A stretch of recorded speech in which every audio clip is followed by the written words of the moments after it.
Good evening, ladies and gentlemen. Welcome to the show. Who am I? Need not concern you. Embrace the darkness, eternal. Ooh, Welcome to the journal.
Welcome back to episode 2 of the Journal. Halloween is just around the corner, so we have some very excellent in-house tricks for you in store this evening. Later on in the show, we will be welcoming an expert makeup artist, Doug Gill. Doug will be transforming a student into a flesh-hungry zombie. As well, we also have a live performance by Luke James, so stay tuned for that. Now, Canadian hip-hop artists have a hard time gaining attention in the media these days. Hip-hop may be popular, but it's still often ignored. Will Canadians ever appreciate the art of hip-hop? Dwayne Alexander reports on how artists in this genre struggle to gain exposure. Breakdancing, rapping, DJing, graffiti. These are the 4 elements of hip-hop. Starting off as a mere fad from the streets of New York, it has now evolved to one of the most popular music genres in the world, and Canada is no exception. However, the hip-hop artists in Canada don't seem to get the same amount as fame and respect compared to other Canadian artists in different genres. On today's show, we're going to take a look at exactly why it's like that and ask people in the music business why it's in this state.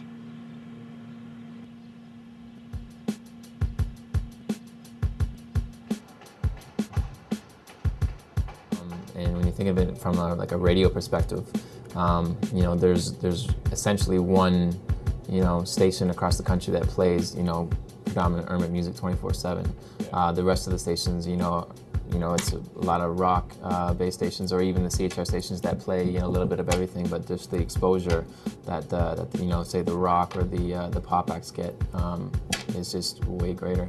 And when the labels look at this, when they're looking at developing artists and signing artists, they look at that. What's the best bang they're going to get for their buck?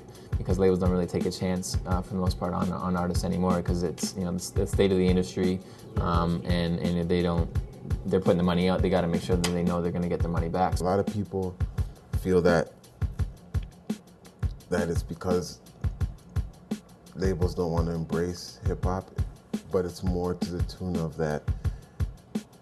It's not a finished product for them. So what are they supposed to do with it? It's like why? If you finish the product and we invest $100,000, we could make $1 million. But if the product's not finished, we invest $100,000, we could lose $1 million. In my opinion, all the subsidies that are having, the Factor, the Video Fact, all those grants, I think that's making people sit back a little bit. They're expecting too much. There's just all this sense of expectation that, I'm going to get the money and then I'll get it and I'll do it, and there's no urgency. One thing that Canadian artists have to think about is not just trying to break in Canada. I think if you have the worldwide mentality and you understand that maybe you have to leave Canada and go to certain states, and you have to travel and spend your money and stay in hotels and do shows for free and do other things to get awareness in these other countries. That's how you become the superstar that you're thinking of. As far as the recognition, it may be more about record sales and fame in Canada. I think, in my opinion, the main reason is because of the actual demographic. There's not enough people that are fans of that music. The fans of the artists you mentioned, the Avril Lavigne, Celine Dion, Sum 41, there's more numbers of them. So when they have a new album, those artists, they sell a lot more because they just have more fans. That's just a problem of population in Canada. We're starting to see some breakthrough with some of our artists in terms of the urban artists, and just the way the industry is changing and evolving and using the internet now. So, I mean, you can market yourself and you can promote yourself so much easier now to get exposure and not just in our country, in other countries around the world and the States as well. The possibilities are endless. So I think we're starting to get some recognition, down south in the States and in the rest of the world. I think it's going to start getting better. Well, there you have it.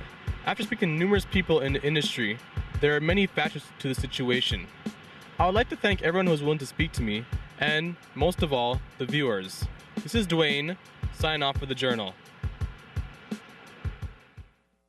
Running a small business in Toronto is no easy task. Take it from Deluxon, a small bar owner in the downtown core. Reporter Thaya Sabakunasingham went out to find how these businesses manage despite all of the problems they face. Let's take a look.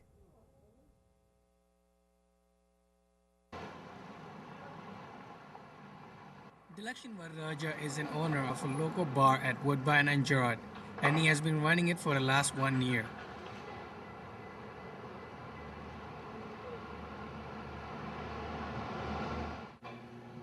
Business is alright, but it could be much more better actually. I know you're a young age, so is it hard running a business like this young and on your own? Yeah, it's kind of hard because there's long hours in here, but I got to open up, I'll be here at 11 and then get this place cleaned up by 12 and open it up. Is it always open at 12? Yeah.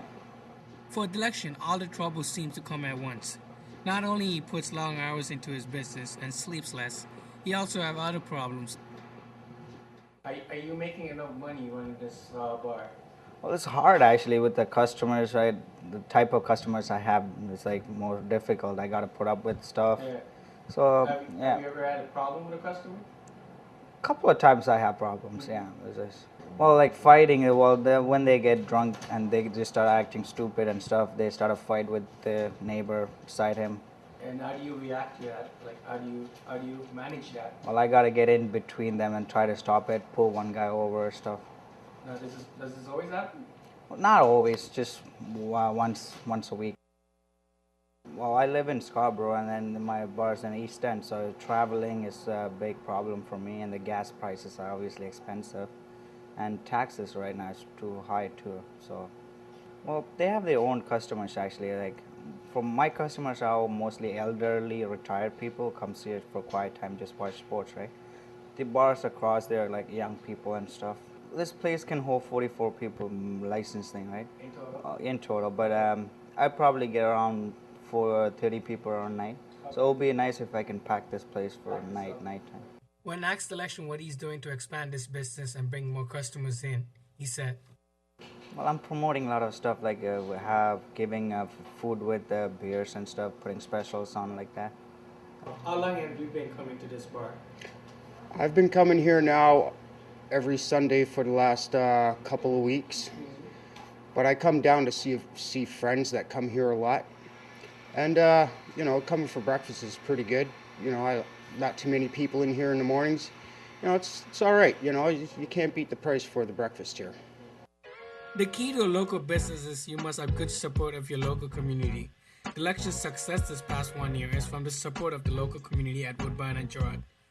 He's hoping to expand his business and provide better service for his customers and many more in the future. For the Journal, this is Thaya, Sabakunasingham. Joining us today in the studio, we have Luke James, a man of many musical talents. Luke, it's great to have you on the show. Thanks, how's it going? It's going good. It's going good, right on. I would have tried to explain the type of music that you do, but I think it's just easier if we let the audience hear it. So All right, man, sounds take good. it away. Thank you.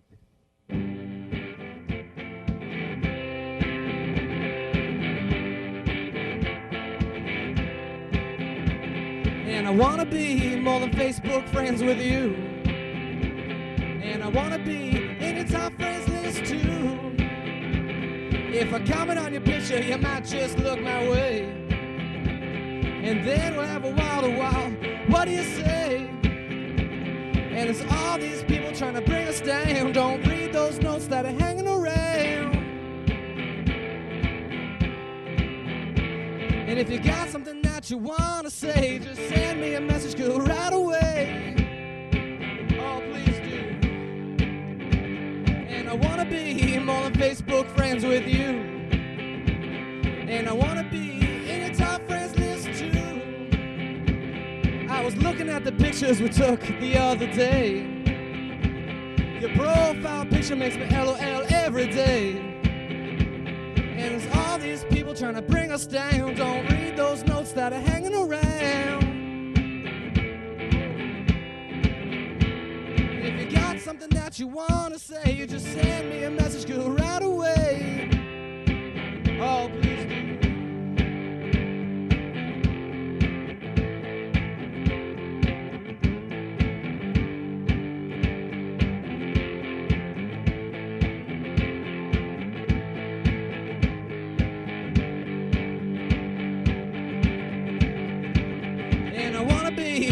Facebook friends with you.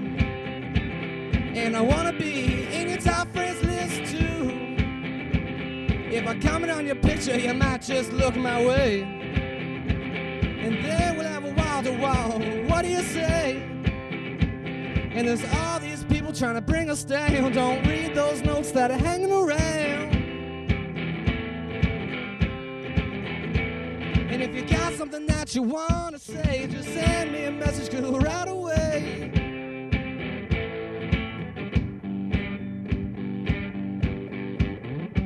And I was wondering if it's safe to say that a Facebook love is here to stay.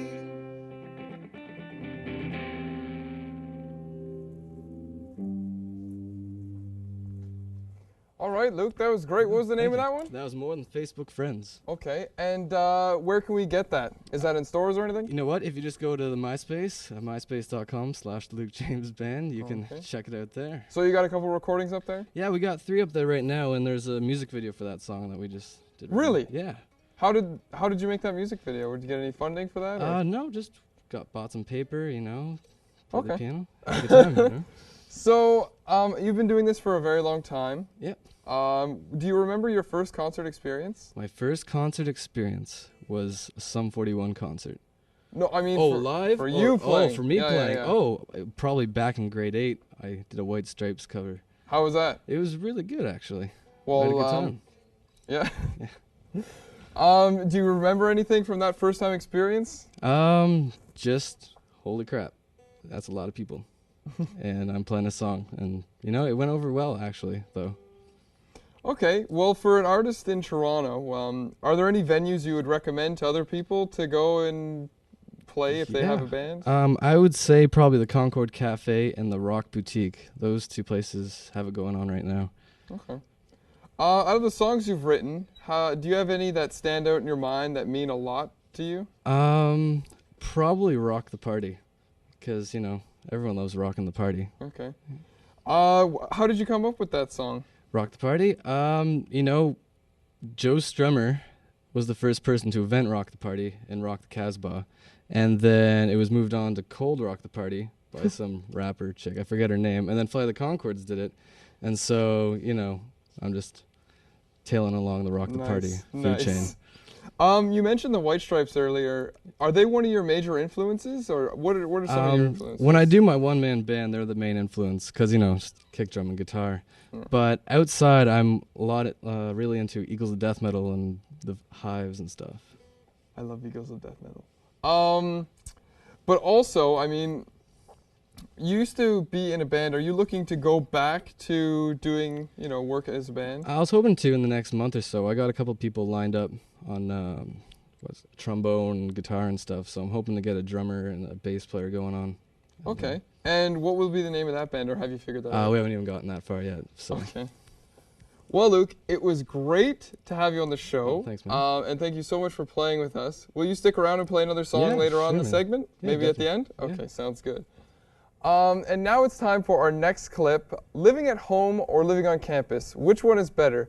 Do you ever wonder which would be the right decision for you? Reporter Lisa Fletcher tracked down 4 students with different living styles to help you decide. Let's take a look.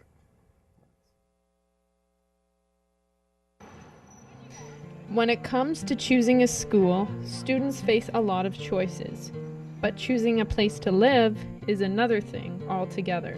So what exactly affects this decision-making process? Natalie Land and Lakadia Mailer have both discovered the many ups and downs of living close to school. I'm in an apartment with one of my roommates from first year and another girl who lived down the hall from us. This apartment's really cheap in comparison to renting a house in Brantford. Renting a house in Brantford is about $400 a month, and I'm only paying close to $300. So that's the big difference. It's pretty much on campus. You walk down the street and class is right there. I don't like long commutes, so that was a big factor. I hadn't come to this campus before I accepted my residence, so I didn't know what to expect. I showed up and this was a campus. I like living away from home because I feel that I get to be more independent. Like if I was living at home, I'd definitely be more restricted in definitely the social things that I do. Some of that stuff I wouldn't really be able to do if I was at home. I miss my parents sometimes, and it's definitely a lot more money. Meeting people had a lot to do with it because I just think if I was living at home, I wouldn't meet as many people. Like pretty much all the friends that I have at school, I met in residence. Michelle Starr and Craig McCrory both find more benefits in living at home closer to their families. It's hard having to buy your own food and transportation and stuff on the weekends. Now when I'm at home, I don't have to worry about rent or utilities or food because that's all paid for. So I can just worry about saving. It's easier just day-to-day stuff when I have to do chores, and there's more people to count on. It's not like when I'm at school, everything was I have to do. I have to make sure my laundry's done, that I clean the bathroom. It's just no help because even though I had roommates, they have their own stuff to do. Whereas at home, it's well, I've lived with my family my whole life, so we lean on each other for different stuff like that. So that makes it easier because less pressure, so then I can focus more on my schoolwork. The main responsibility you have is to make sure you get to school on time. When you live in res, you can wake up 5 minutes or 5 seconds before class. You don't even have to shower and you can just run to class and make it. For me, I have to make sure I get my first bus, my second bus. I have all my stuff with me. I make sure that I don't miss a class, or if a class is canceled, I don't want to take 3 hours there and back and just waste half my day. So, yeah, and then in res, it's brush your teeth so you don't smell. Dons like Cameron McGregor are familiar with the transition students face when they move away from home. When they first come in, they're very, I'd say scared, very introverted, and by the time they leave, their bedroom door is unlocked all the time, their front door is unlocked all the time, they're in other people's rooms more often than their own. So I think that's a difference that happens over the year. I think one of the biggest things that's really good about it is that it gets you out of your home, in the sense that you learn to take care of yourself.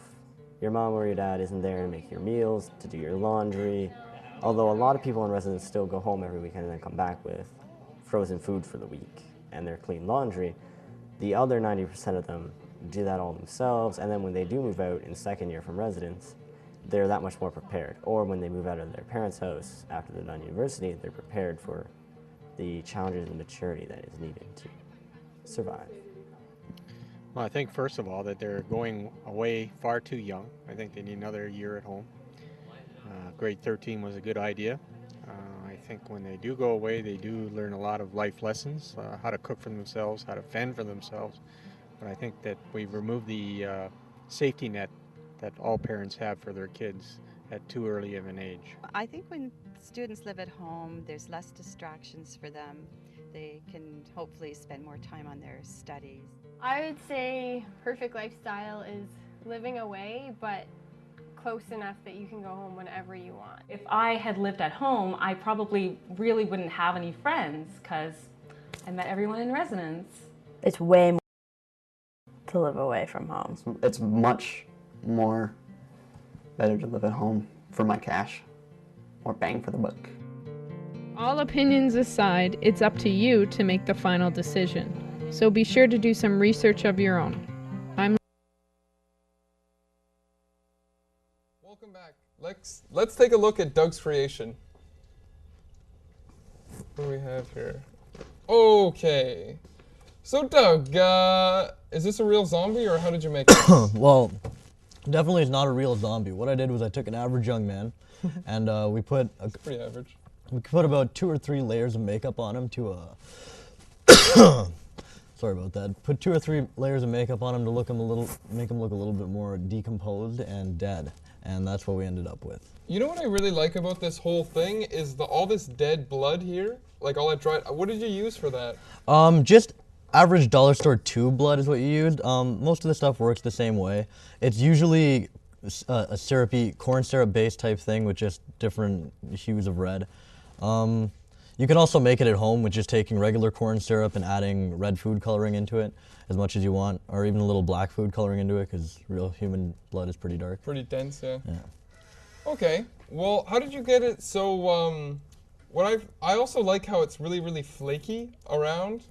Yeah. I mean, the tube blood is obviously like a liquid, but how do you make it look so flaky? That's actually because of what's going on underneath. There's a layer of fake skin product, which is also just a dollar store item that can be found anywhere. And there's the liquid latex, which is a liquid rubber film that you can apply to people's face, and you can put makeup over top of that.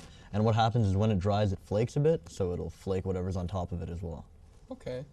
So, I mean, how did you learn about this? I mean, if somebody wanted to learn what you know, what would you recommend?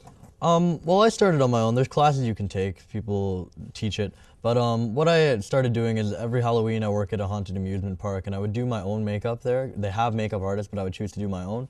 And I just kept doing it every year and kept doing more and more people's makeup. And I eventually decided to make a serious hobby out of it. Okay, so how many different things would you say you've done? Is a zombie typically what you do? A zombie is typically what I do. I've worked on movies, I've worked at screamers. But yeah, zombie makeup is my favorite stuff to do just because it's like sculpting a human face. You get to change the way they look completely. Okay.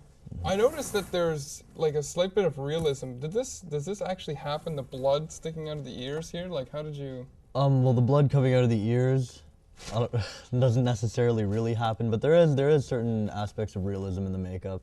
My assistant was helping me on this young man, and she is a practicing mortician, and she accentuated the death aspect of him by, showing exposed veins in his neck, bruising around the temples, change in skin tones, various just levels of bruise underneath all the change in his face. Okay. Mm-hmm. He's doing a pretty good job as a zombie actually right now. So out of all the monsters you've done, you mentioned that you did, a bunch of different monsters for different movies and all that. But I mean, what's your favorite one to do? I would say definitely a zombie. Yeah. Really? Okay. Even though it's the simplest, definitely just your average zombie is the coolest thing you can do makeup-wise. Okay. And what's the most expensive one you've ever done? Most expensive? At Screamers, we had to set up a monster that looked exactly like Jason Voorhees from Texas Chainsaw. Okay. Which is kind of hard to do because we had a lot of fake blood on him. We had to buy the whole costume, prosthetic. Chainsaw. Yeah, chainsaw prosthetics to make his face look more like Jason. Nice. Is his name Jason? No. I think that. Wait, the guy from Texas Chainsaw? Yeah. No, he's just deformed. The whole family's kind of deformed. That's not Jason. Okay. I don't think. Okay. You know, I'm not an expert on the whole subject, but anyways, Doug, thanks for coming in. Thanks for coming on to the show. And I mean, now we're going to be going to our next segment, so I just wanted to thank you once again. All right. Dealing with a disability is not easy, but for Barbara McLeod, it's a reality. The Journal's Mark Cantos spoke with her on how she not only overcomes her difficulty, but helps others cope with theirs. This is one woman who has made a great difference in the lives of other people. Let's take a look. Barbara McLeod is an educational consultant. She started her own business called Educational Consulting Services. She tutors people with learning disabilities at her own home. I've been running my business for the last year as an educational consultant and for the last 10 years as a private tutor to students. Well, it basically was to show how the difference between, it was basically about people living, like there was a guy and he was, like, but the main purpose was I use various methods of teaching students and of teaching tutors to use with students. There's something that I designed just for the student based on their learning profile, which is learning needs, their strengths, weaknesses, interests, and put that together to create a learning profile. And based on that, I design programs to teach the student in the best ways that they learn. I think she's a great tutor, and I think she's not just a teacher, she's been more like a guidance counselor. It's not just homework, she helps me with everything with my life, and she's made a huge difference in my life because when I first started coming to her, I was really shy about my learning disability and I wasn't comfortable about it. And now I'm completely comfortable about it and I feel completely more confident in myself. She always helps me with my assignments and studying for tests and organization and for my friends and family. And she doesn't give up on me, and if I don't understand one way, she tries it another, and she just keeps going and going until I understand it. Because she's been my tutor for so long, she knows exactly the way I learn, so obviously she's like way better for me. And whenever I have a problem or I'm upset about something, she always makes me feel better, and I'm always leaving her house with a smile. For me to consider someone to be a tutor, the most important quality is that they have a passion for working with learning disabled children, youth, adults. They know what their own learning style is so that they can teach or be matched with a student who has the same type of learning style.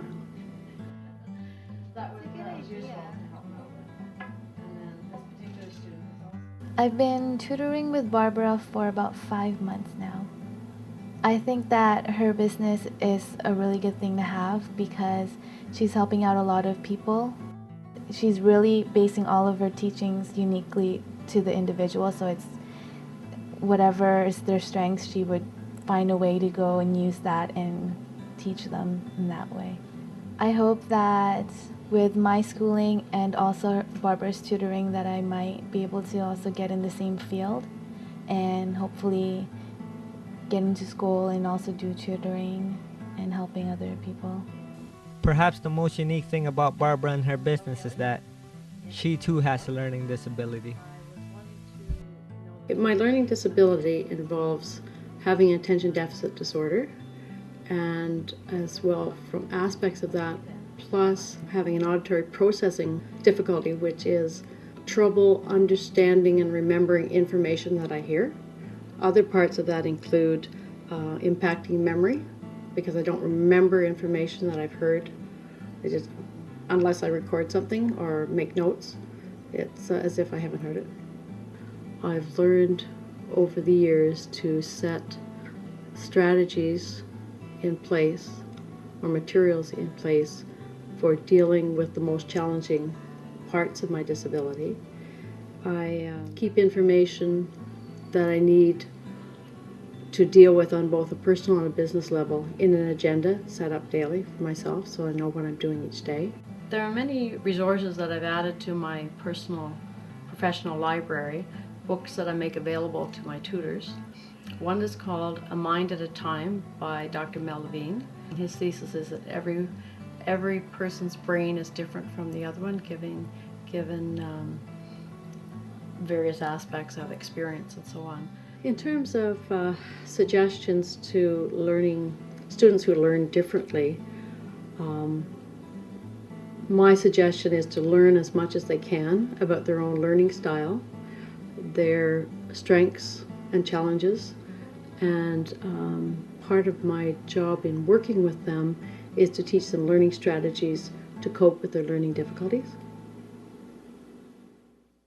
I'm terribly sorry to inform you that we've come to the end of today's show. We would like to thank or send out our congratulations to one of the crew members, Toshi Kobayashi, and his wife Sarah, on the birth of their child, Naomi Kobayashi, who was born this past Monday. As for you viewers, don't worry, I'll find you out on Halloween night as I look to feed my thirst for blood. Take it away, Luke. Thanks, man.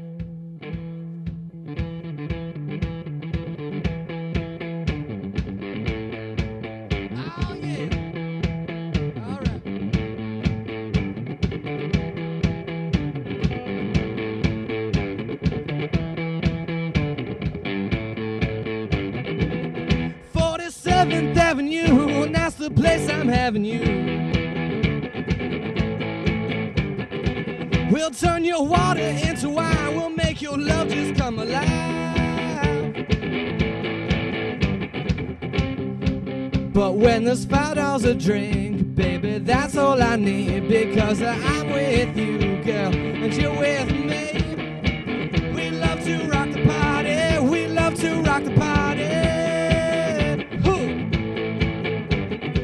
We love to rock the party, we love to rock the party. Our busted beats will make you move, we'll spit our love all over you. Oh yeah. We'll turn your days into a night, we'll turn your wrongs into a right.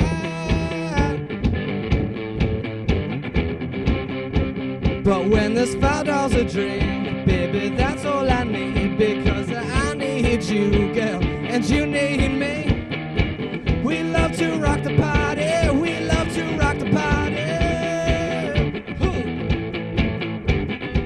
We love to rock the party, we love to rock the party. All right, break it down now.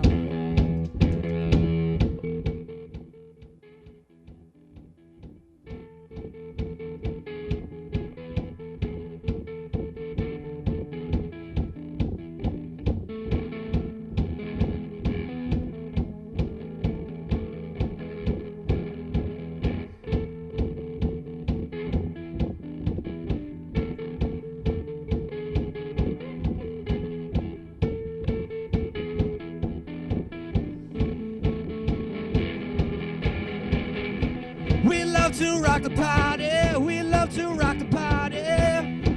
All right. We love to rock the party, we love to rock the party. Okay. All right. We love to rock the party, we love to rock